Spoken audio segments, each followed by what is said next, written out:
For the labels? Kind of a stupid move if you're trying to get some promo. Yeah, well, we're live. I mean, but here's the thing. I think that maybe we should ask for a sponsor. Maybe we should get sponsors for this show. Kind of like a EJ's stat of the night, like when he sponsors by nobody.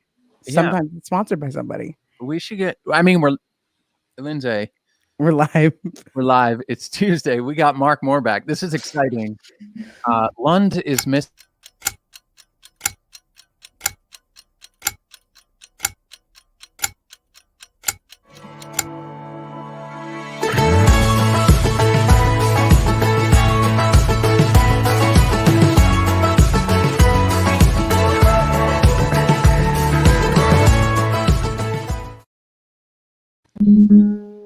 What time is it? What time is it? What time is it? It's prime time. It's prime time. What time is it? What time is it? It's prime time. Oh yeah. Ladies and gentlemen, boys and girls around the internets of the worlds, welcome to Tuesday night. Welcome to Primetime. Back for his second appearance, Mr. Mark Moore. Moore came back for more, came back for more. Welcome back, Mark. Thank you, bro. And as always, Miss Lindsay Love. Hey, Lindsay.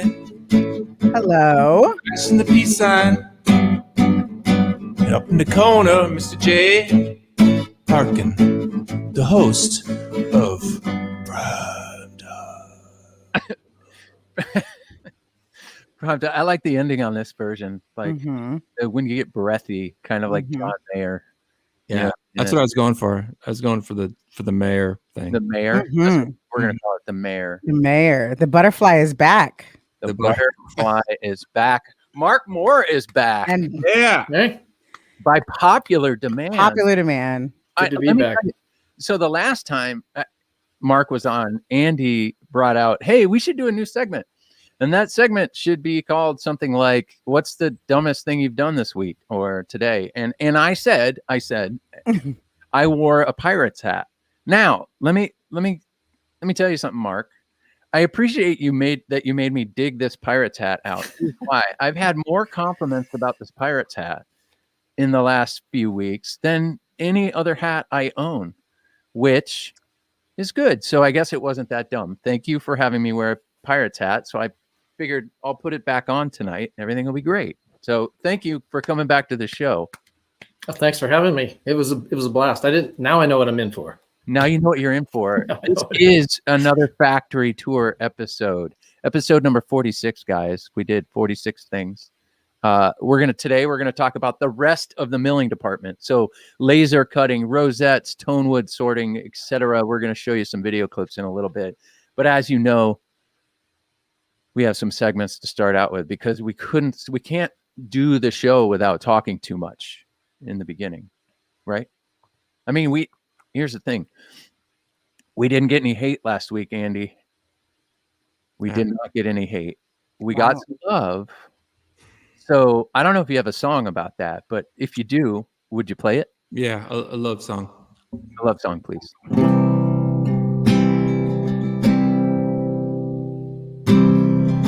We haven't been getting much hate of late. Maybe the haters all stopped watching. It's okay. We'll be ready if they want to return. They might like it more with some serious scotching. So we show the love every Tuesday at 8, 6 on the West Coast. In the East, it gets late. Showing the love for more than a year. It's clear there's a lot of love in this hemisphere. Yeah, lots of love in the hemisphere. That's so good. Dan Oh, in the feed says, "Poor things." Okay, I hate you. Mm-hmm.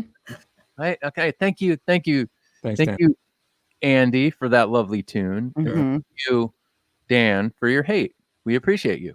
All right, now we got a trivia reminder here. We got trivia at the end of the show. We got a prize tonight that includes a care package, an exotic Taylor wood guitar hanger.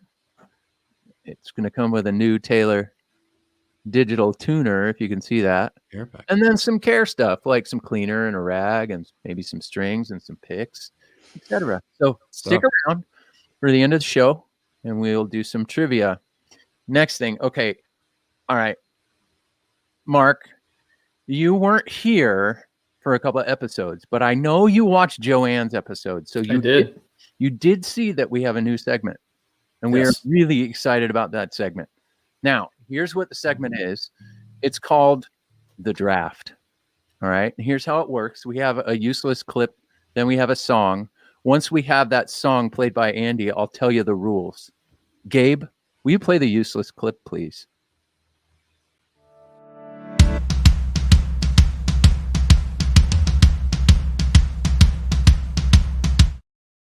The drummer is It's a crucial clip. it's a crucial clip. I think it's a crucial clip. All right, there we go. Andy.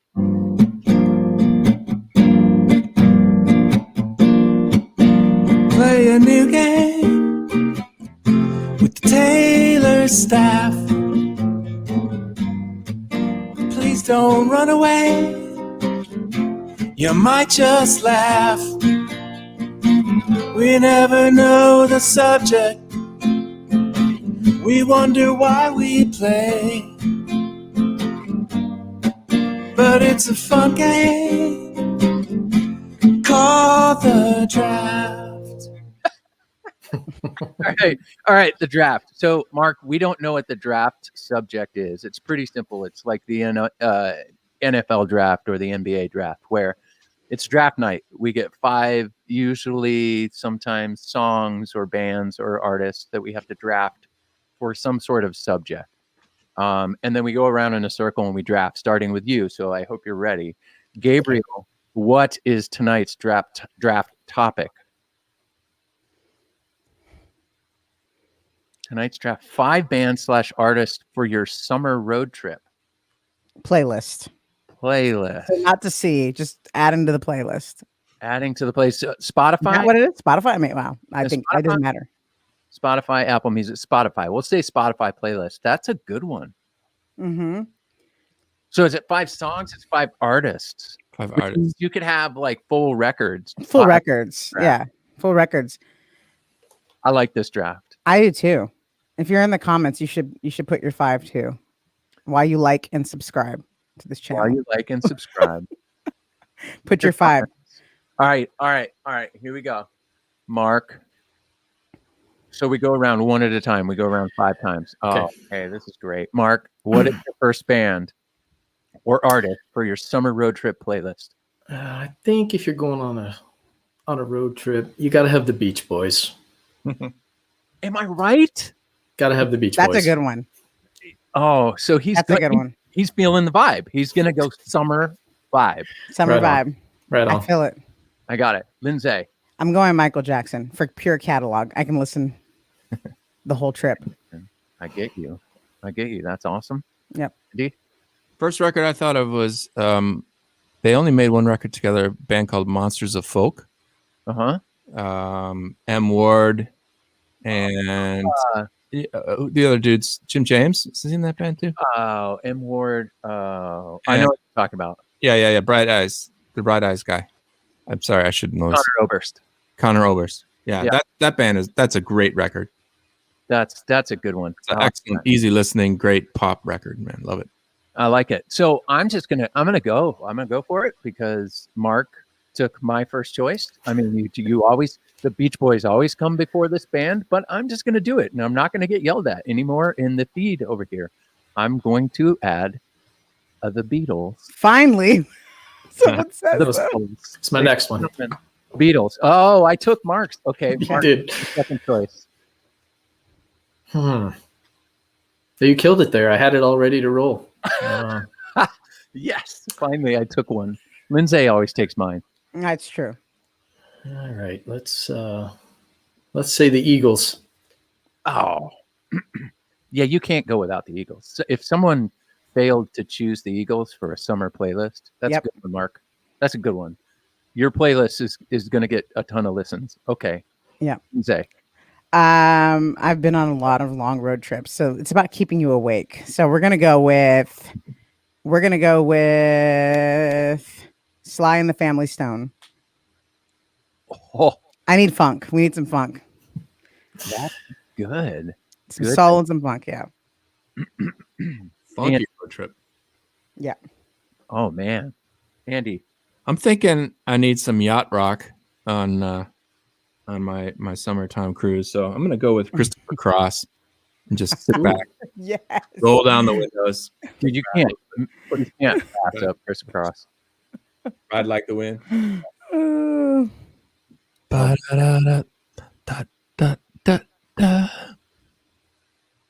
Your turn, Jay. I know. Yeah, I know. It's just difficult, but you know what? I'm gonna. Okay, mine. Prince. oh, you just took my. How dare you. How dare you? Was that going to be Steal back, That was Can my you- next one. like Christmas presents. Can you steal back and then somebody has to go again?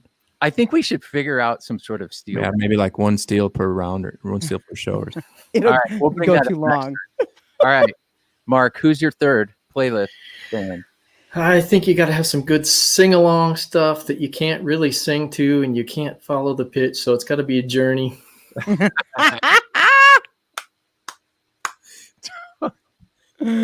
That's good. You can't, but you try. You try. You look like Yeah. an idiot, but you're doing a good job. Oh, that's so good. It's so good. All right. I'm gonna go Stevie Wonder. Catalog. The whole catalog. I mean, we're picking artists, so if I'm going on a long road trip, I need to be able to. If it's just 5, I can take with me. I need enough to keep me going from here all the way to the East Coast. That's. So, Yeah, she said that was so good. She said the whole catalog. yeah. All right, Andy. I'm gonna go with some old school John Denver, Jay. Oh, Like Rocky Mountain High era. That kind of stuff. John Denver. Well, if you're going John Denver, I'm going to take your John Denver and I'm going to raise you one Bob Marley. Ah. Oh, that is so good. Right? Like Bob Mhm. Marley catalog. Ziggy Mhm. Marley just played the Mhm. other day in San Diego. Really? Yeah. Yeah. Okay. Mark, who's your 4? 4, I'm going to say Steve Miller Band. Mm, Oh, see, it's a good one. summer playlists are fun to make. They are. They are. Well, you took Prince, so I'm going to take a protege. I'm going to do Morris Day and the Time. Morris Day in the Time. Right. So the original before Bruno Mars started kind of doing his style. I'm going to take them. They'll keep me awake. Morris Day. They'll keep me awake. Oh, Minnesota, man. Yeah. Some good music came out of Minnesota. Still does. Absolutely. That's great. Mm-hmm. Gabriel got kicked out, so I had to send him the code to get back in. That's what was going down right there. Andy? Jim Croce. Oh, nice. It's going to be pretty much an acoustic road trip, I think. Andy, I'm gonna be sleeping in the passenger seat. It's a good one. It's nice, but Like, they ain't no funkin' Jim Croce. I'm trying to. Jim gonna put me to sleep. It's beautiful music. There's so much good music for So summer. much. I'm not like thinking like late night crazy crush it driving. I'm thinking like kickback road trip. That's true. Summer- I'm thinking crush it driving. Yeah, I'm not. I've been on. Okay. I'm Okay. taking fair my enough. time. I'm taking the back roads. Okay. taking Highway 1 up the coast. So like I get long you. I get records. you. Like we need long, That's right. I get you. long records. I'm thinking right now I need kickback. Like I'm gonna listen to this forever record type record, right? Well, I'm gonna have to follow like 49 people in the feed here and say Pink Floyd. I'm gonna have to listen to Pink Floyd the entire catalog. Yeah.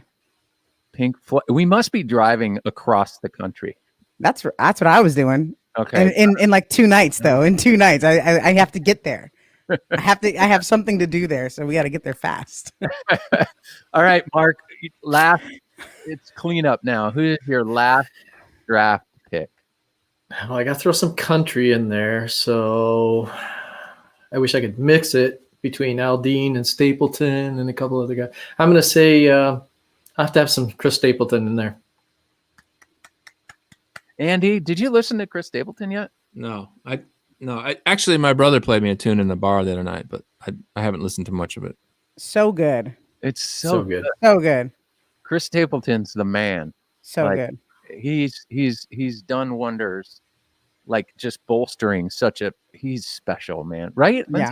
Oh, yeah. He has a great voice, great songwriter. He's dope. He's really cool. Vocals are out the roof. Yeah. His vocals are Yeah. Okay. Sorry. All right. Sidebar. Lindsay. All right. I can slow down now. I've already made it to my region. So we're gonna throw on some West Montgomery. We're just gonna enjoy. Nice. We're gonna enjoy. That's a good one. Oh man, you got me thinking now. Depends on are we driving with somebody? Like am I just hanging out by myself? It's your road trip, man. It's your road trip. You can be alone. You can be with a family. It's your road trip. Here's the thing. My wife makes really great playlists. Okay. So it's going to be hard, but I'm going to, okay. Andy, who do you got? Who's your last pick? Paul Simon. I'm going to go with Paul Simon. Oh, good pick. Nice. Paul Simon. Yep. Well, what happened? The lights turned off in there, Mark. That's the third time they flickered and now they went off. This is the only power that I have on in here. So good. You know what? You look good still. You actually look great. Yeah, the light's great on you right What a now. light show. Little shadow. Went up on us. This is how Low budget budget. the show is. All right. So I'll go with my last pick, and I'm just gonna go. Oh man, it's a toss-up, but for this road trip, I'm going Dolly Parton. Oh, Her entire absolutely. catalog. Yeah, catalog. Yes. Right. Wow, that was a good draft. Good draft. buddy. Good job, Nice. everybody. We have another new segment. There's a new segment alert. Andy, are you ready for your new segment? Yeah, I'll try. All right. First, before we get into the new segment, Andy, what guitar are you playing? We got a lot of questions in the feed. The good old Academy Nylon, Jay. Academy Nylon, the Academy 12EN. Yep. The guitar right there. Why is that one of your go-tos, Andy? Because it has the original strings on it. I really like it. I like the sound of nylon guitar, and it's comfy, easy on the hands, easy on the fingertips, and it just matches with the primetime vibe to me. Like the lights going off on Mark matches. Yeah, kind of the same thing. I agree. Okay. All right. Great. All right. So the new segment is called Live Lessons with Lindsay and Lund. Do you have a song? Live lessons with Lindsay and Lund. By the way, before we were on the phone before the show, maybe an hour before the show, and I said, "Do you have a song?" He goes, "No." Well, he wrote a song. Good He job. wrote a song. He wrote a jingle. Love it. Until we hung up the phone, at least. All right, live lessons. Andy, explain what live lessons with Lindsay and Lund is. Well, we're going to define that over the next couple of shows, I think. But we just wanted to maybe share little tips about guitar playing, little licks. We were inspired by Nicholas and some of the other guests we've had. And we just want to keep it short and simple, but there's always so much to learn about guitar. And hopefully we'll keep it light and entertaining. And so the first thing I thought about was a little exercise that when I was in college, I was studying classical guitar, and the teacher showed me this. And this is a great little chromatic warm-up lesson. And essentially, we're going to use the first 4 frets on the guitar. And each time you play a note on the first fret, you're going to use your first finger. Each time you play a note on the second fret, you're going to use your second finger. Third fret, third finger. Fourth fret, fourth finger. And whenever there are open strings, use the open strings. So essentially, we've got just the notes, the open string notes, and also the first 4 notes on the guitar. And we just play chromatically, 1 finger per fret. So the way to start this is with the low E string. You play I can't really see this very well here, but I'm going to play the low E string on the guitar, right? And then the octave, which is on the second fret on the 4th string. Then the F on the low E, F on the D string, F sharp, G, open string, G sharp. So there's always this 4-finger stretch. So A, when we get to the A string, use the open string. Fret a note, B, B, C. So you can take this exercise and you can do all kinds of things with it. When the teacher first showed it to me, we were working on alternate finger strokes like index and middle. So you can do like repeat the octave note.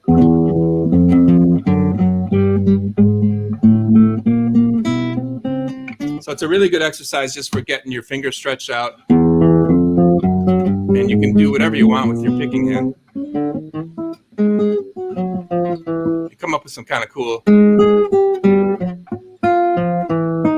all kinds of sort of diabolical licks, but a really nice little exercise just to get you warmed up. When you do it first, just do it really slowly, because you're going to find a few spots that you're not used to doing, not used to stretching on. So, you ever seen that one, Lindsay? I have. It's like I've heard it's kind of like a spider exercise, right? The spider. You got a name for it, the spider. I think. I mean, I've heard it. I don't think that's the real name. Yeah, right. But yeah, where your fingers are crawling. Mm-hmm. Yeah, that's really cool. I like that. I really do like that one. We got a lot of lessons. Lindsay and love. That's great. I'm gonna have to think of a lesson now, Andy, because you're doing some real stuff here. Yeah, you gotta get hot, because guess what? That one, look, everyone's going pandemonium in the feed. Yeah. All of a sudden, we spiked like by 50 viewers, and now everyone's going crazy. Do the spider. That's what we hear. Do the spider. The chromatic climb. Do the chromatic spider. The chromatic spider. The chromatic climb. Oh, this is great. Anyway, all right, let's get on to the show. How's that? Let's talk about, I mean, everybody's here for Mark, not the rest of our chit chat. Not our segments. They are here for you, Mark. They are back for you. I figured out the lights. Did you just clap? It's a motion detector. This room has a motion detector in it. Really? Did you clap? What did you do? I just waved. Behold the light. There it is. That's so good. Well, Mark figured out the lights. Okay, so there's a lot of firsts on this show. We figured out the lights. Nice. Lund. We have live lessons with Lindsay and Lund. That's hard to say. That is. Mom, that's hard to say. Anyway, okay, so let's dive into the show. Mark Moore is back. Milling Department Supervisor Mark Moore. Mark, welcome back to the show. We are so happy to have you back, man. I'm not even kidding when I tell you, we had so many emails and communications and people asking to have you back on the show. So it was an easy ask for us. We're really glad to have you back for sure. That's good to be back too, because I didn't know what to expect the first time, and then it was real chill and laid back, and so I was like, I could do that. so thanks for having me back. Well, you're gonna have to do it again. So someone requested that Mark does all of the factory tour stuff, I told them this earlier, so maybe we're just going to have to figure that out. But right now, we are going to lean into part 2 of the milling department. So we're going to talk about lasers, laser cutting. We're going to talk about wood sorting.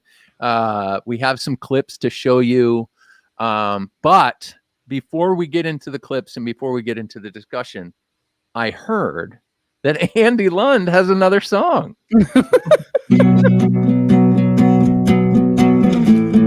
Oh, factory tour. Oh, meet the people. See the tools. Quality people. They are our heroes. I could watch all day, but I get in their way. So I'll just stay on the factory tour. On the factory tour. Oh, factory tour. Nice. Love it. Oh, man. All right. So there might be some freezing out there. I heard that Chrome is having a hard time right now, but we're good. Some people tell us if you can see us. Yes, there's comments in here. Gabriel, it's because you live in Ohio. Maybe. Anyway. All right. So let's dive into this. We got some clips. Gabe, are you with us or do you need me to run the clips? So just like last time, we're going to do a little factory tour roulette. I'm going to play a clip. We're going to watch the clip. And then when we're done with the clip, you don't know what you're going to see. So you can tell us what's happening in this clip. How's that? Yes, All right. we can see you and hear you fine. Phil, thank you so much, Phil. All right. So it's a little game. We played it last time. We only have 3 clips this time because this department is super cool. And I know you have a lot to talk about. All right. Gabe, are you there? Yeah, he's good. All right, cool. Gabriel, will you please play the first factory clip?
That took a long time to end.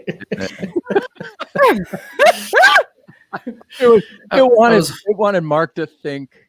I hope I wasn't lost in space for a while because technologically I'm done.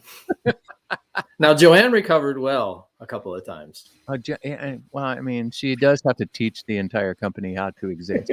So Right. she's pretty amazing. Mark, what did we just see? Well, you saw several things. By the way, there's that was some footage from a while ago. Yeah. There's younger looking people there. Yeah. I don't know if that's okay to say or not. I think also it's pre-COVID. There's a lot of footage that's pre-COVID. I do want to I want to give a shout out to a friend of ours. His name's Al Moreno. Yep. He films a lot of this stuff for our training, and that came from our catalog of training footage that we have. And the dude's got 9 Emmys. Yeah. Just saying. And he used to work at PBS. So he's got that PBS vibe going on. That's really cool. So it was good to see some of his footage. I was going through footage and I was like, oh, that's good. But I said the same thing. I said, this is from a while ago. Mm-hmm. Yeah. Yeah, sometimes you're in the mill and you just turn around and Al's right there with the camera. It's like, ooh, he'll sneak up on you. Awesome. So what did we see in that clip? So you saw several different things going on there. The first was wood sorting. So you saw Michelle. She was messing with the rosewood. So she was separating it out and grading it out. We have 400 grade rosewood, 7, 8s, and 9s. So she's looking for color. She's looking for grain. She's looking for how close the grain is together. She's looking for a lot of different things, whether there's knots or wormholes and things like that. So she's looking to grade that stuff from color to quality the whole way across. So she was grading the East Indian rosewood out. So she's looking for the really good stuff. She's going to make a 900, and the middle of the line stuff she's going to make 7s and 8s with, and then the lower grade stuff she's going to make 400s out of. So all those things come into play, and then she's matching as well. So you want sides to match with the backs. You want the grain and color pretty close to the same thing, even though some of those will get stained fairly dark. You still want things to look good and to be close. So there was a lot of that going on there. You saw a lot of different woods there as well. There's so many different wood varieties that we work with too. Just in that clip, I saw black-hearted sassafras. I saw some nice figured koa in there. We saw rosewood. So good stuff. And there's such a variety. Every day we work with 10 or 15 different varieties in there. So every day is a new challenge. Garrett's watching. Garrett's watching. Wow. Oh, that's old. It was old footage, Garrett. Can I ask a question real quick, Jay? Yeah. Is who is in charge of like grading? Is that like a special, like you have to be there a long time to be able to see that, or like? Yeah, for the most part, there's a few people in the laser room. Roxanne, of course, she's been here for a long time. So if you want real answers for stuff, Roxanne, does this look okay? She's the one to go to. Paul Thompson's there as well. So Paul is another great one to go to. Michelle has since moved on, but yeah, we've got some really good people in there, and they've trained a lot of our newer people to pick up on a lot of that stuff. So when you put really good people alongside the new people, they pick those things up really good. And one thing that Taylor does well is they train, as you know, with Joanne, they've invested a lot of time in that. And so our folks that have been around for a while and that really know their stuff, they pour into these new people and younger people. And it shows. Because a lot of times you can have some of our newer people matching up the higher end guitars, and they do just as good of a job. So we need to fine tune every once in a while. I've got some of my guys currently on the night shift. I've got a new guy who's just come into the laser room, out of the Rosette room, by the way. He's going to be our backup laser operator, and he's been coming in an hour or two early so he can train with Roxanne and Paul, because you have those people in there. So you want your people to know how to do it the best way, and those people are just they know what they're doing. So we use them. I would love so much to have Roxanne on the show. Like, Roxanne's awesome. She refuses to do it, right? I was like, she won't do it, right? Yeah. No, but it's totally okay. It's like, it's like she's been at Taylor. She's royalty. She is. Right? You got to understand what she does and how many different instruments she's laid her eyes on, right? Yeah. I mean, she is the eyes. Yeah. And she has for so long that it's like, how many guitars do you think she's built? You know what I mean? Put that out there. It would be so wonderful to just have her on. She won't do it. I've asked her. No, get away from me with that camera. But anyway, Al got some footage of her, so that's good. You know what? We got a question here. I think we should just dive into it. So the different grades of rosewood go through different series, but 500 series gets the best mahogany. That's a good question, right? Because it's the mahogany series. Right. Is right? How does that work? How do you The mahogany is the mahogany, and it's a good grade of mahogany. So, and mahogany's a lot of it's the same. You know, it's kind of like sapele. You get it in, it's all got that good golden crisp graham cracker color, and it's all going to be nice. So it's a good grade of wood that we put in there. The 500s are a nice guitar, and from the mahogany tops, and we get tops backs and they're pretty much the same grade. So they're tops and backs, but it is a really good graded wood. And so our mahogany doesn't vary a whole lot as far as acoustic sets. It stays pretty clean most of the time. There's hardly ever, you can downstack a whole pallet of mahogany, and it's pretty much going to be great wood from top to bottom. So there's not a lot of variance in the mahogany. It's pretty nice. Yeah, that's interesting. There's a couple of questions in the feed. I don't need to pull them up, but there's a couple of questions like, so does that mean the 100 through 400 series get a lower quality, right? And Right. we do have to remind you that the 100s to 200s, that made in our Tecate factory, that's lowered or layered tone woods. Correct. Which means it's kind of like a 3-layer plywood, if you will. There's a top layer, a middle layer, and a bottom layer, and it's veneers, right? So the Right. 300 series and above are made in El Cajon, and that's the wood we're talking about. Yeah, in rosewood that comes in from East India, we get it in 400 grade, and then a 7 to 900 grade. So there's a high grade and there's a low grade. So there's a lot more that you can do with the 400. You get some calcium and things like that, more minerals in the wood and things like that you can stain and cover up and do some good things with it there. But then there's a higher grade. But every once in a while, you get in some 400 grade wood that's really nice that you can actually upgrade into some nicer guitars as well. So another thing you saw there was Roxanne. She was looking at some black-hearted sassafras there. Make sure the book match was correct on it. There's always a nicer side. The closer you get to the cut, the better it is. The back side of that's going to be farther away from the cut where and the book match is where we take a single piece of wood and cut it down the middle and just open it up like a book. And so we really try to keep that match as close as possible correct.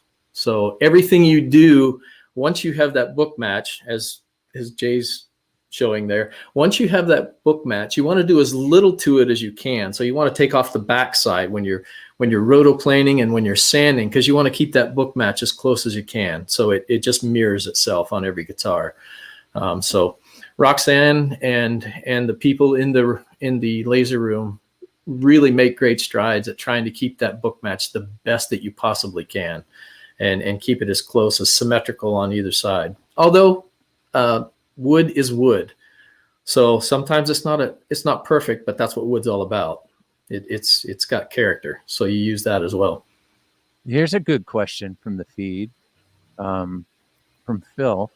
Why would 2 pieces of wood make a better sound than a single piece back? As talk around the wood industry goes, we're getting worse wood. Let's put it that way. There's a higher demand. There's less wood to peel from, even though it's sustainable.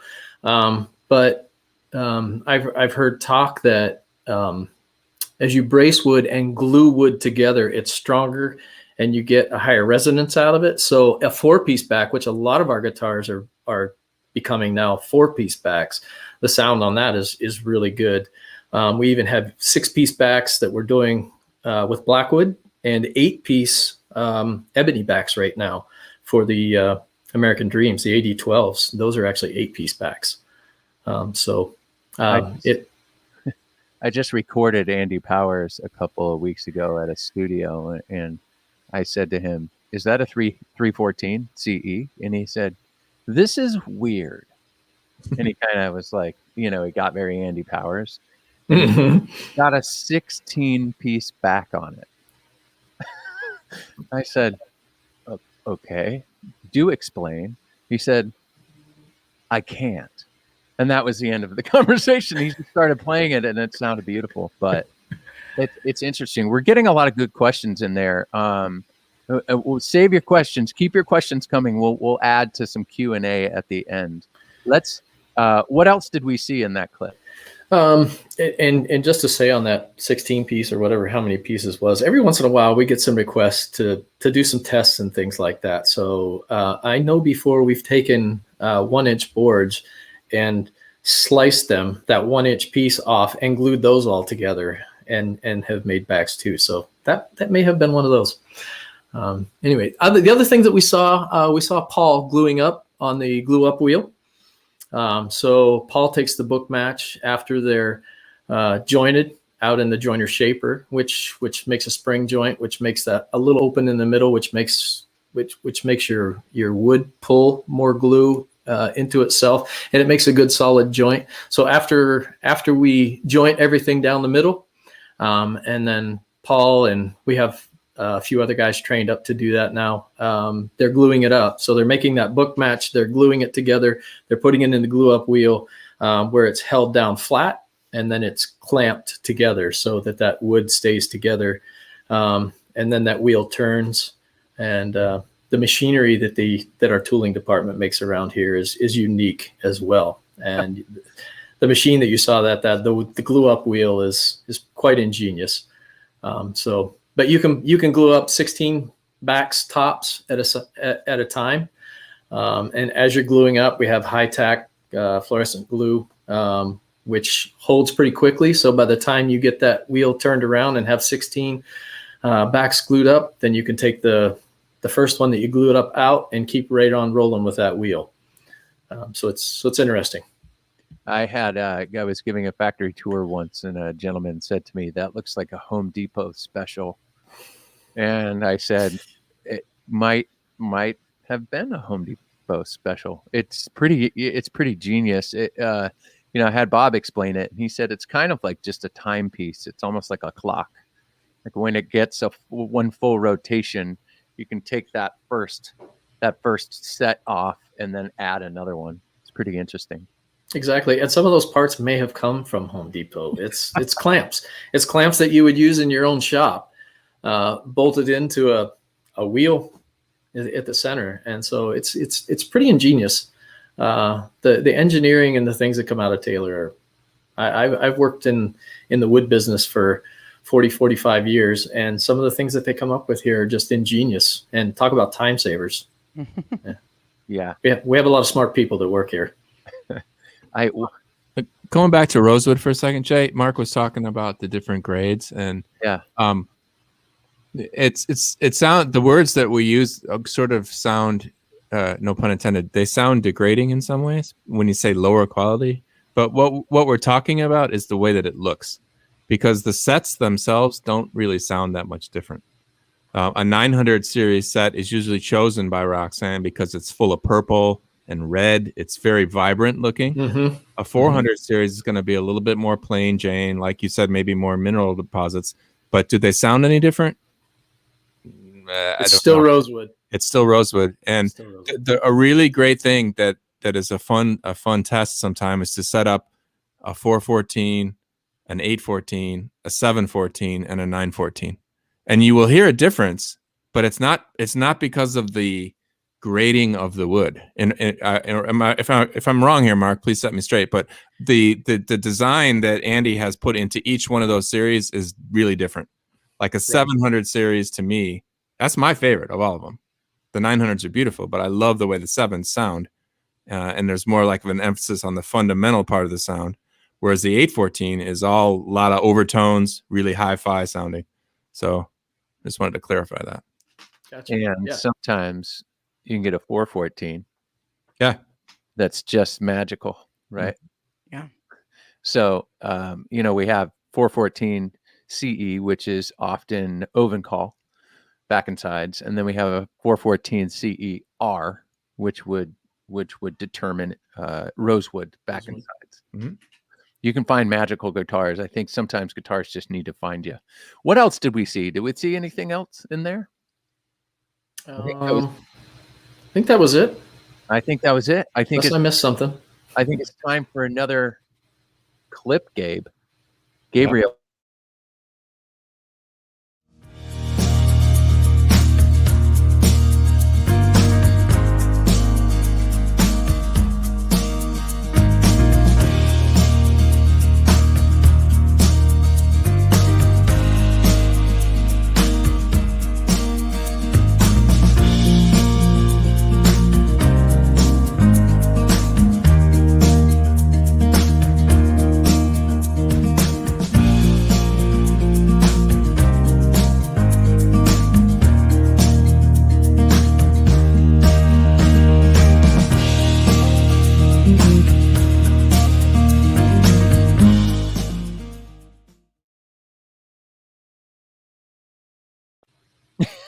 that long dramatic pause at the end. It's so good. Mark, what did we see there? You saw one of the things that makes our life really nice around Taylor, and that's the lasers. And we've realized that lately because we've been down by a laser for quite a while, and it makes life really easy. So we saw some celluloids being cut out there. You saw some kerfing, which we don't cut here any longer. We do that in Tecate, as a matter of fact. You saw some cutaway caps being cut out there on the laser, and you saw guitar top. But there's so many things that we use the lasers for. And these are 200-watt lasers. We have 3 of them in our laser room. And we count on these for, I don't know what a percentage of guitar parts we count on these for, but our braces get cut out of these, the felt for T5Z, battery box covers, inlays get cut out of these. So we're talking about ivroids and mother of pearl that come out of these. There's so much that we do on the lasers. Internal parts, all your internal bracing gets cut on these. Pick guards get cut on these. Finished material gets cut on these. Bridge masks get cut on these. They are so versatile. And we have the engineering guys come over to fine tune our programs. We're using scrap tops now. So if we need them to come over and make a program for us, so we get braces out of a scrap top, they'll come over and help us with programming on these. But there's so many things that we cut out of these. We cut sides, backs, and tops out of these for all of our different models. And there's so many different programs for just sides. You have cutaways, you have non-cutaways, you've got nylons, you've got builder's editions. So you've got high-end stuff there. You've got all kinds of things that are getting cut out on these lasers. It's fun to watch when we get some special guitars being made, like everybody was going bonkers over the I'm not a gamer, so we just did a guitar for Sony, The Last of Us. You guys remember that? The Last of Us guitars. And then we cut out these moths, and it was cut out of ivroid, and it was so incredible. The fine engraving that these things do is just amazing. And it does engraving, and then it cuts out. So the wattage on the laser has to be toned down when you engrave, and then it comes back up in the program when it's cutting things out. So cool to see all the different things that we cut out on these things. It's amazing. Almost every part of the guitar is not scathed by a laser. So there's a lot going on there.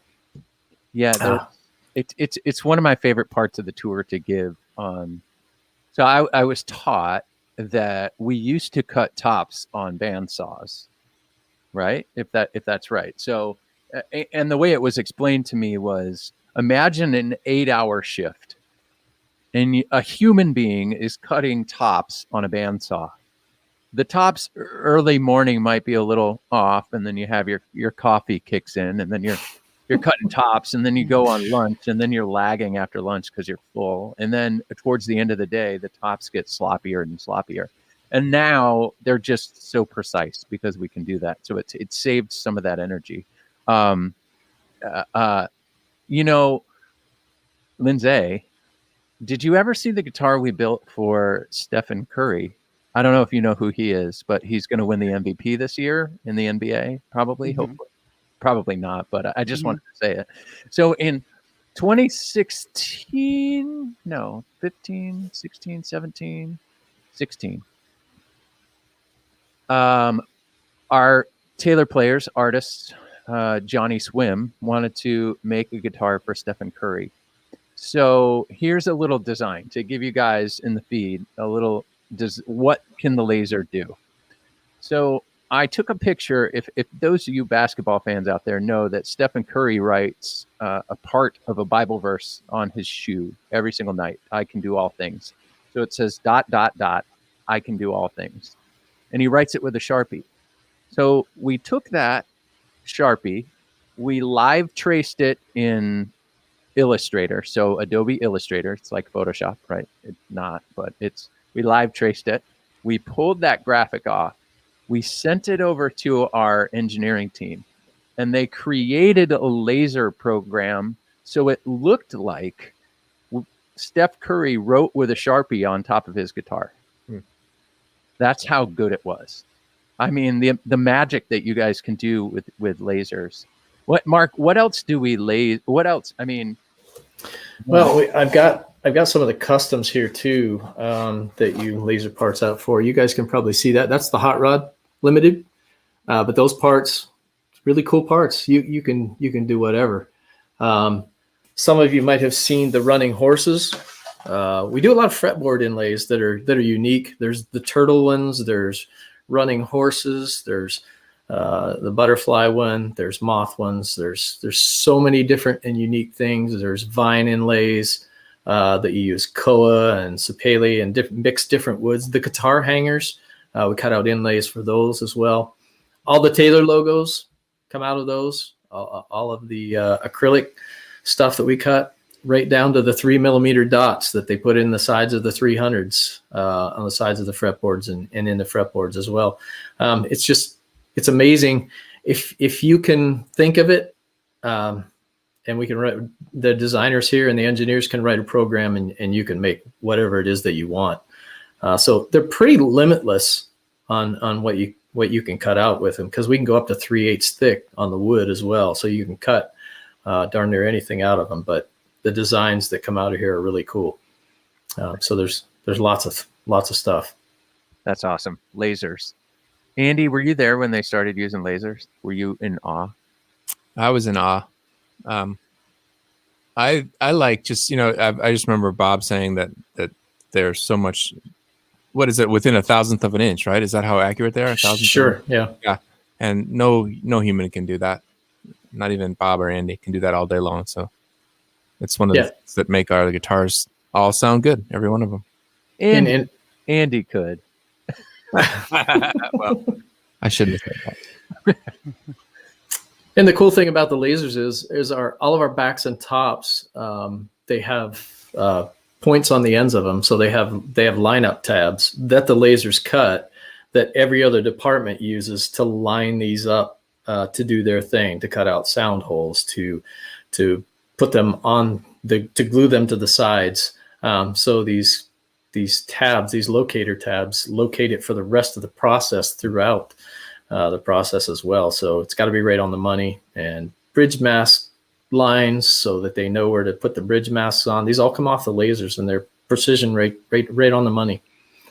So in the feed, they're having a conversation about how Paul Tobias would cut his Chicago hot dogs with a laser.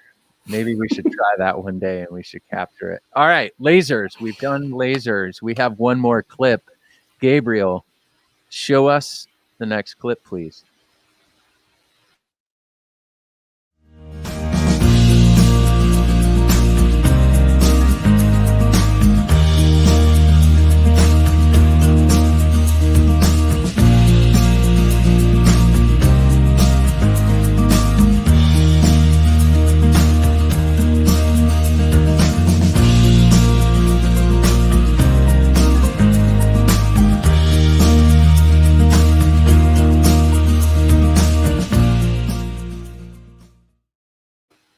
Definitely pre-COVID. For sure. They are not working face-to-face anymore right now. But what was going on there, Mark? That's all about rosettes. And I think rosettes are a little underrated for the time and the effort and the labor that goes into those. We make some pretty cool rosettes, and even the ones that are like going in on the 300s and things like that. Those take a lot of time and effort and accuracy. You got to be right on the money. These are hand cut. So they're getting hand cut. Those joints in there that fit end to end, those butt joints, they're cut with an X-Acto knife. So there's some hand skills that go in there that you got to be right on the money on. Mm-hmm. You saw Ernie Navarre, our Rosette master. In there. He's the master. If you need to learn how to do a Rosette, Ernie has recently come from night shift onto my shift, and I've learned to appreciate Ernie because he knows how to do it, and he's training 3 people 4 people right now on the night shift how to do it, and it's surprising how fast he gets them up to speed.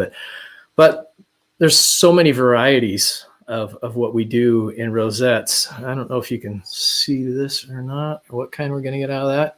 Oh, yeah. So that's abalone. That's an ab shell. I don't even know how to move this here. But anyway, we use a lot of ab to make these guitars absolutely beautiful. The 414 customs, some of our presentation series. If you've seen a presentation series covered with ab and powa, it just blows your mind, the beauty of this stuff. And this is literally snail shell. It's people eat this first. So, and the cool thing about ab, I don't know if you know where ab comes from. Our ab comes from the Baja Peninsula, from an abalone farm, and they raise these for the meat. And then when they're done, this is a byproduct which we use on our guitars, and it's absolutely gorgeous. It's wonderful. I've never eaten it, but it's some kind of a mussel, anyway, a snail. But here's what Bob's all about too, is sustainability. The company that we use does sustainable fishing, so they're good on the environment, and we reap the benefits of that through this beautiful ab that we get from it, that we put into some of our guitars. I think I have some here too. Are they lasered, those, or do we get them prefab? A lot of those are we get from a vendor. And recently we ran short on some of this, so our resident engineer Dave Jones cut some, so we can cut it. It's pretty hard stuff, but there's a nice koa with some nice ab in it. Wow. Some nice figured koa there. And here's a custom walnut with some, I don't know if you can see that or not. Yeah. Guess we can. Wow. And then Jason Mraz. Oh yeah, that's a really good example of laser, right? Laser work. Those parts are lasered, and then it's working hand in hand, and they got to go rosette that by hand. Absolutely. And then the customs, that's a sinker redwood with bloodwood actually as a rosette, which that stuff all gets lasered out, of course. So sinker redwood, my favorite. Wow. My favorite wood. You know what? We should have done this for a trivia question, but it's not our trivia question, but it should have been our trivia question. Does the rosette serve a purpose, or is it just for aesthetic value? It's a good question. That is a good question. But in the feed, I would love to know, does the rosette serve a purpose? Or is it just, you don't win a prize, you just win a high five, but does it serve a purpose? I want to see how much time lag we have here. But all right. And we prepared one of the pictures that I didn't talk about there was the pictures in the beginning where all the tops are piled up, and you see they're kind of stained around there. So before we rosette them, they have to be either wood sized or epoxied, depending on what the rosette's going to get, how it's going to get glued in. So if it's getting epoxy, it gets wood size, which is a water-based sealer to keep the epoxy from bleeding into the top. So there's a lot of work that goes into that stuff. There's a lot of engineering that goes into that too, to make sure that they all come out right, and that they don't stain, and that ebony dust stays where it's supposed to stay and doesn't bleed out. So you got some answers there. we did get some answers. We got some good answers. Anyway, yes, it's a pink magnet. That would be awesome. We should magnetize. That's a genius idea, actually. Throw some magnets in there. Yeah, that's so what happens after, let's walk us through real quick what happens, and then we'll take some Q&A. But what happens? I see them, it doesn't look like, obviously it's not flush, right? All right. They glue everything, they press it in by hand, they place everything, they cut everything. You're talking about those butt joints being so precise. Then what happens? When the rosette's in, what happens after that? So after it's in, then it gets epoxy. So there's a heavy coat of epoxy, and they have to sit for at least 12 hours. They sit overnight to harden. And then in the morning, they take all those tops from the day before, from day shift and night shift, and they'll take those out and they run them through the sander. They'll sand the back first and clean that up, and then the rest of it will come off the front until it gets to the right thickness. So the material is sticking up 30-40 thousandths proud to the top, and then that gets sanded down flush, of course, and then it goes in for inspection to make sure that the rosette came out right, because until you get a good look at it after sanding, sometimes you're just not 100% sure on it. So there is a little bit of room for hit and miss there afterwards. So they try to get them as good as they can, and then and they're pretty good at what they do, and then we sand them down, and then after that they get graded out, they get put in the cubbies, and then they send them on their way when the order comes in for the guitar. That's incredible. And they're in the cubbies. We should have had footage of that. It looks really cool. It looks really cool because it's just like a library system of just guitar tops that you could go in. It's like I want that one. I want that one. There's several hundred of them in there at all the time of all different models, and we're doing about 200 rosettes a day right now. 200 to 220 rosettes a day right now to keep up. How many people do rosettes throughout each shift, or how does that I believe day shift has 4 to 5 rosetters right now, and we have 5 on night shift as well. So you've got 9 or 10 people with hands-on those day in and day out. Wow. Do you believe in AI? Because our robots look like people. Right. Right. I've heard a lot that we have robots around Taylor. I'm telling you, that's a job for an artistic person that likes to sit in one spot and do that all day long. I give kudos to those guys and gals because it's tedious work. It's very finely detailed work, and they just do a fantastic job at it day in and day out. Yeah, I would agree. The rosetters are special. The work that they do, as you could see, all the custom tops that you have, but just production guitars, just a 414 CE or a 714. I mean, they're incredible. Hats off to the men and women who rosette on a daily basis. Man, for sure. Mark, that was super awesome. You know what? Before we get into Q&A, I don't know if I asked you useless questions last time, so I'm going to rapid fire some useless questions at you real quick, and then we're going to go over to the feed and answer some of their questions over here. They got great questions, a lot about cutting Paul Tobias's hot dogs with lasers, but it's a Tuesday night. They get wild over there. All right, so useless question number 1. Mark, what is your favorite color? Purple. What? Wow. Purple. Yeah. That makes sense. Your Jeep. Okay. It's purplish. Right on. Got it. Okay. It's color of wine too. Wine? Yeah. Wine. Like a good glass of wine. There you go. What's your favorite band or artist? Band or artist? That's got to be close to Aldean. Jason Aldean. Jason Aldean. There you Jason go. Aldean. All right. What's your favorite song?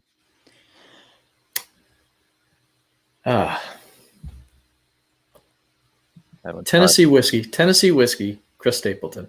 Oh, it's so good. I know that song. I know that. Okay. And the JT version, right? The Justin Timberlake version, duet they do. Right. Oh, good one. on. Justin Timberlake knows. Andy, you need to get on this Stapleton thing. What is the best live show you've ever seen? Yeah, that's easy. Aldean definitely does one. I've seen him 3 times. Really? Live show, it's pretty hard to beat that guy. Zach Brown does a great show. Yeah, Zach Brown does a great show too. But man, Aldean's pretty hard to beat. I've seen quite a few shows, and that one's pretty hard to beat. Our director of digital marketing, Scott, says the same thing. He says Aldean. He's not even a big country guy. He's like, I'm not a big country guy. I went to see Aldean once, and he was just unbelievable. So I'll take your word for it, and I'll go see it. Mom, we'll go see Jason Aldean. All right. And last but not least, do you remember your first day at Taylor Guitars? I remember my interview. Yes. I interviewed with Julie and Lindsay. Really? Yes. Yeah. And they were real nice to me too. Yeah. I think they took it easy on me. Well, you got the job, and Yeah. you're a two-timer on Primetime now. So you obviously, Can I use that on my resume now? yeah, your LinkedIn profile, two-time repeat cast member on. Okay, cool. Let's go into some Q&A real quick. We'll do a few questions from the feed and then move on to Lindsay's question. I can't wait for Lindsay's question tonight. I got a little birdie tells me it's going to be good. I don't even Pressure. know. Pressure to the bird. I don't know who the birdie is, but anyway.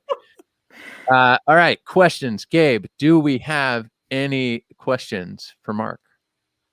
Rory, does the grain tightness have anything to do with grading? Yes, it does.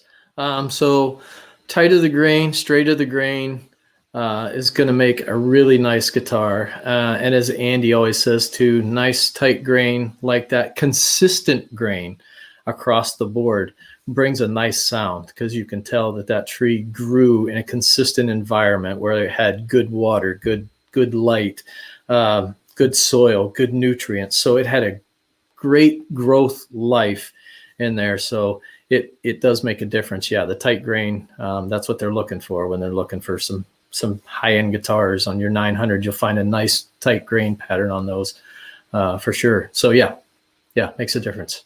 Awesome. Gabriel, next question. Taylor Guitars. Question: is the top of the guitar, when it's rated AAA, quadruple A, etc., only visual? Interesting. Sincere. There is world standard grading for audio on a top. Subjective. So once again, we just talked about tight grain. So good grain across there, it's going to be a higher rated as well, but it's going to be a good top when it's AAA Koa. It's a high grade. It's going to be really nice. So that's a good grade. It's going to be a good sound. Mm-hmm. Koa. It's so Koa. beautiful. All right, next question. You're welcome, Rory. Gabriel's finding questions. See? Well, I see one. What was I think it was Michelle or someone in the beginning was spraying on wood. That's a question somebody has. That's a good question. Yeah, so spraying down with light water to highlight if there's any defects in the wood. And if you want to see what the grain looks like too, you can put a little mist over there, and it's almost like putting finish on it. It'll bring the grain out. And if there's any defects on there or anything that you're looking for in that particular wood, if you're looking to how much figure is in the wood, you can really highlight it with that. So that's what they're doing. They're spraying it to just kind of get a highlight of what it really looks like. That's great. Gabriel, any more? Mark, has the price of lumber affected the supply side at Taylor? Absolutely. Absolutely, it has. It's hard to get some woods right now. Ovencall is one of those woods where we can't even get right now. As a matter of fact, we'll be replacing that shortly. Walnut's coming in, and it's just hard to get some woods right now. Cosgrove, our wood buyer, guys know Chris Cosgrove. He's having trouble getting wood sometimes. We have to get whatever's available as far as plywood to build pallets right now. I mean, even that type of wood. So it's in higher demand, it's lower supply, and it's harder to get here right now. So we're finding that across the board with everything. And that goes even with sanding belts right now are in high demand. So we're having trouble getting sanding belts for our sander. So it's everything right now. We don't have gloves, cut resistant gloves until July 1st, but we're trying alternate sources. So same thing with our wood. You got to broaden out a little bit, find alternate sources. So it's made it hard in every business, especially in our business right now when business is really good and we need as much wood as we can get right now. But our guys are doing a good job at keeping us supplied with what we need so far. So keep your fingers crossed. Wow. Any more questions? What's the tightest allowable tolerance on a Taylor guitar? I'm not sure what that means. Hunter, explain. Explain your question. We need a clarifying question. It either works or it doesn't. I think that's the answer. Right? Right? That is the answer. We're gonna go with that one. We don't have any B or C grade guitars. We strive really hard to make it if we can repair it, and if something is wrong and we can repair it, we'll do it as long as it's first quality. But we don't send anything out that's not meeting the tolerances that are expected. Yeah, as far as all of our parts, all parts, whether it's an internal brace that you're never going to see, you might have a couple thousandths variance in that, and that's it. Everything that we make, from the top to the sides, to the backs, to everything that goes on that guitar, there's definitely tolerances for, and it's not a wide range. It's a pretty tight tolerance on everything that we do here, and that's why they call them quality Taylor guitars. Mm. That's true. That I can verify that. Did V-Class bracing force any changes to top tone wood specifications, i.e. thickness? That's one that maybe I can't answer. I wasn't here when that came about, so I'm not sure what that brought about, to be 100% honest with you. I don't know if you guys know that or not. I think we should rock, paper, scissors. Whoever wins gets the answer, and then we'll ask Andy. You know what we need to do? We need to have like one episode where we phone a friend and like call Bob and call. Yep, that's what we'll do next time. Mm-hmm. I don't know the answer to that either. Talking about the thickness of the top or the finish, or the finish. The thickness of the actual wood, I think, was the question. That's a great question. That is a great question. Yeah, that was before my time here, so I should probably know that. That'll be a good question to me to look into. We appreciate that you asked that question, because all of us are stumped. We don't know, but we will ask Andy and we will try to answer that question next time. All right, let's do 2 more questions, Gabe. Question for Lindsay. Several months ago, they were 90 days behind in repairs. Bob asked not to send any in. How are y'all doing now? Uh-oh. Yeah, I'm not in repair, but anymore. But I talked to a lot of my friends that are in the repair techs there. I think they are accepting guitars. I'm not sure of the time. I think it might be a turnaround time. It could be 6 to 8 weeks. I'm not sure, but contact customer service. They'll be able to give you an answer. Yep. Customer service team. Garrett. By the way, Garrett. When are you on the show, Garrett? All right. What is your favorite Rosette design? He's asking me. The hot rod design, of course. Yeah. That's right. I knew the answer. All right, let's ask one more question, Gabe. We'll ask one more question, then we're going to go to Lindsay's question. He's looking for one. What's the best smelling wood during the laser cutting process? Jonathan, I feel ya. That's the question I needed to know. Cocobolo. Oh, now Cocobolo is it. It does smell good. Go crazy in the feed.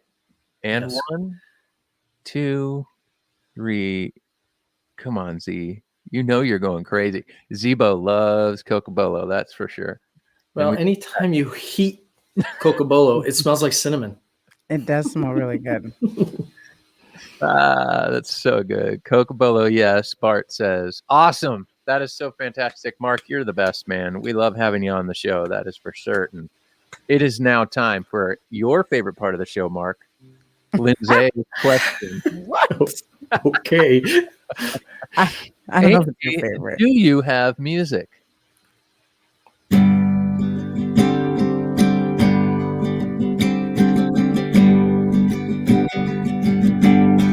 Maybe he'll know. Maybe he won't.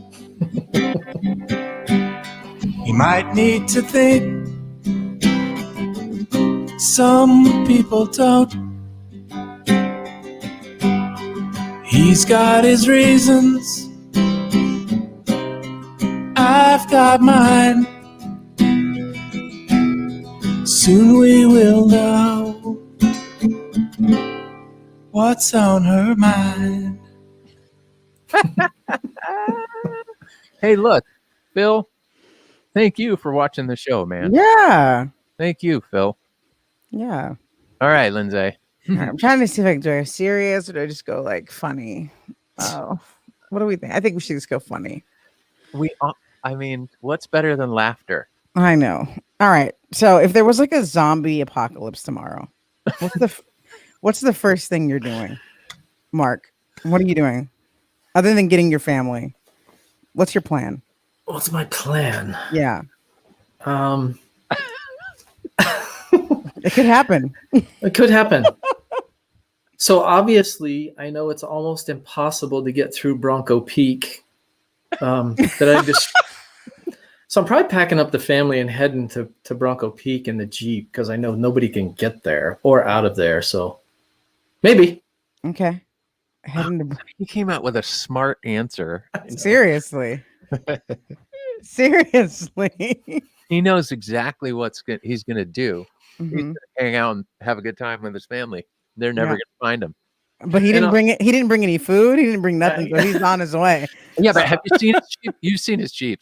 Next time he's on the show, we're going to have a picture of his Jeep. Okay. So it's got secret compartments in there. There's definitely food for days. He's got it handled. Dude, So he has it handled. Okay. Okay. So I'd probably drink a good Newtopia cider first. Take Okay. a couple of hope. Yeah. Yeah. Yeah, a cider. Good cider first. a good cider, not Mhm. a purple, not a vino. No. Not a No. vino. A good I like cider. that answer. Get a cider. Head it to Broncos Peak. Be safe. There it is. There it is. That's great. Good question, Lindsay. That was Huh. fantastic. And I'm it not light. promoting drinking and driving, by the way. No, drinking before driving. Before you drive. Before you drive. Apocalypse. It's a zombie Zombie apocalypse. Got to get a little courage to run some of those over, I guess. Exactly. That is so good. All right. Is drinking and jeeping different than drinking and driving? Mm. I think it is. Yeah. Mm. Yeah. I think so. During a zombie apocalypse. You Yes. got to preface. It's It's during the like Right. all right, I don't know if I'm ever going to have a good cider again, so I'm going to have a cider and then You have to. right. Okay. right. Because he's going to bring water. Yeah. He's not going to bring. Okay. That's Yeah. already there. That's already there. Just bring some ciders in a cooler and take them to the peak with you. There it is. There you go. There you go. All right. Yeah. We navigated We- that one We now know what Mark's going to do. during a zombie apocalypse. Exactly. Is he going to have a playlist? We know his playlist. And Right? the playlist, it's the same playlist as the summertime playlist. Okay, this is great. Wonderful. Yeah. Beach Boys while running over zombies has got to be good. That's a movie. That's a movie right there. It's like the fourth or fifth version of Sharknado. Yes. Yeah. All right. This is great. All right. We have two more segments. We got some trivia. If there's zombies trying to eat you, I think you'd have a road cider. True. True. that's true. All right. Some The great. only thing would be better is having Woody Harrelson in the passenger seat, I guess. Yeah. All right. That's so good. All right. Mark's back on the show. Oh, so good. Mark is back on the show. So because Mark's on the show and he watched Joanne's show, he realized we didn't do 2 minutes of sports. We did 3 minutes of sports. Gabe, roll the clip.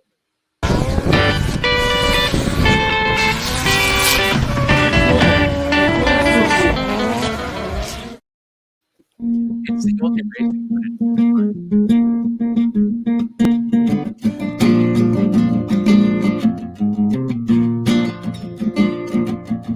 3 minutes of sports. Will it be Steelers again? In the 70s, it was a steel curtain. Quarterbacks were very certain to get rid of the ball or come away hurting. Mean Joe Green and Hollywood Bags to White Man Doug White and Ernie Fatsones. 2 minutes of sports. Or 3 minutes. of Three. sport. 3 minutes of sports. It's not about the Steelers again because we Oh. did that. So now we're going to talk about Last race. time it was about the Steelers. Yeah, but It was. I found out. Well, he off-roads with Jeeps. Mhm. Obviously, he's got a Jeep shirt on, right? Yeah. It is, we are not sponsored by Jeep, but if you No. want to send us Jeeps, we'll take them. Mhm. That was my plug. Okay, so I found out that Mark, you're a big motorsports fan, Absolutely. and you told me an incredible story about your dad and NASCAR. Tell us about your dad, his NASCAR habit. My dad, since the early 70s, he's passed away since, but since the early 70s, my dad recorded every NASCAR race, I swear, that has ever been run. And he started out in a race car himself, so he had what they call the hooligan back in the days. And my dad and our neighbor had a 57 Chevy that they put a roll cage in and used to take it to the dirt track every Saturday and Sunday night. So we grew up around the dirt track scene. So and those guys from NASCAR, Dale Earnhardt, Rusty Wallace, Cale Yarborough, all those guys would show up on a Saturday night to our dirt track and grab one of the super late model drivers' cars, and they would race their cars.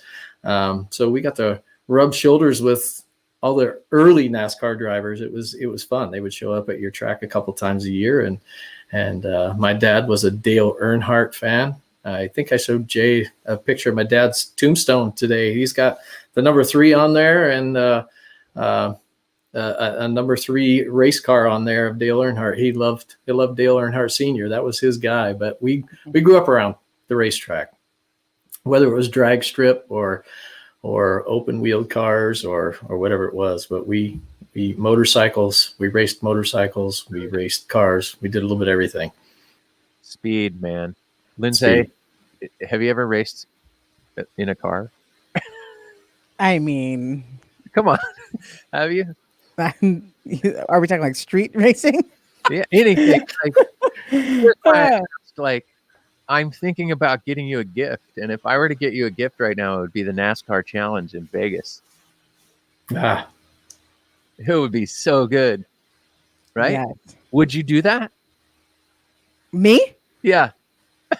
Oh, yeah, sure, Jay, sure, Jay. Let's go. Let's do it. Oh, that's good, Mark. I love that story. He told me that story earlier that his dad just taped on VHS every NASCAR race. So you I probably love that. a catalog of NASCAR races. I bet you NASCAR wants to know that so that they can have all their footage back. My brother has the whole collection in his basement, and it's half full. That is incredible. All right. That's an awesome story. Thank you for that. All right. It's time for trivia. You guys know the rules. The first person to answer the question correct in the feed, Gabriel, our producer, Gabriel, will throw your name up here with your correct answer, and we will give you a prize. Remember, it's a nice care package with an exotic wood guitar hanger, a tuner, some strings, cleaning cloth, some cleaner, maybe some picks. Who knows what we feel like putting in there, but we will do that.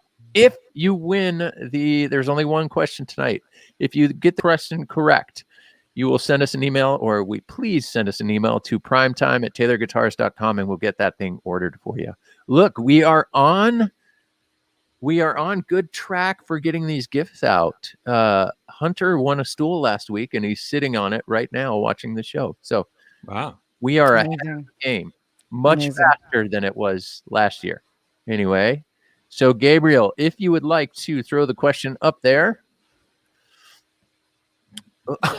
Hey, so as you know, Bob has another company called Stella Falone Kitchen Woodcrafts. Where does the name Stella Falone come from? Most days, it don't matter how much useless stuff you know. Now is the moment, your chance to show you trivia. A bigger knowledge on the line, trivia. A care package will be fine, trivia. Ooh, little rock version, grunge version. The grunge version. I appreciate that, Andy. That was great. Zibo, you're right. Two of our co-workers in the Epi Mill in Cameroon at Creelicam. Yes, Stella and Balone. Two women that we work with, co-workers of ours, all the way over in Cameroon. What? You did it. All right. That's our show for the evening. Next week, we have a special guest next week. We have an artist on next week. And then the week after that, we're taking a little bit of a break. So come hang out with us next week. Mark, it is always awesome having you on the show, man. We appreciate you. We will have you back. That is for certain.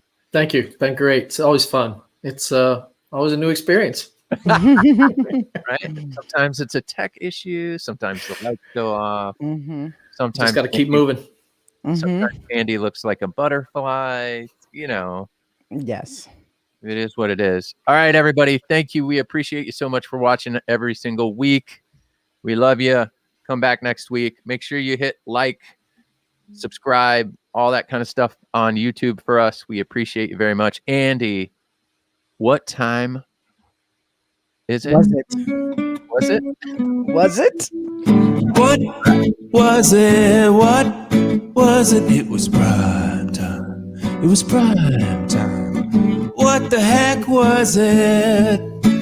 Well, it was prime time. Episode number 46, Mark's second time on the show. We heard about his love for NASCAR, and I didn't know how lasers make life better. Roxanne won't come on the show. Al, he's got 9 Emmys, and tight grain is the way to go. Purple is Mark's favorite color, and Aldine is the best live show. He grew up around the racetrack. Now we all know because of prime time on a Tuesday. Good night, everybody.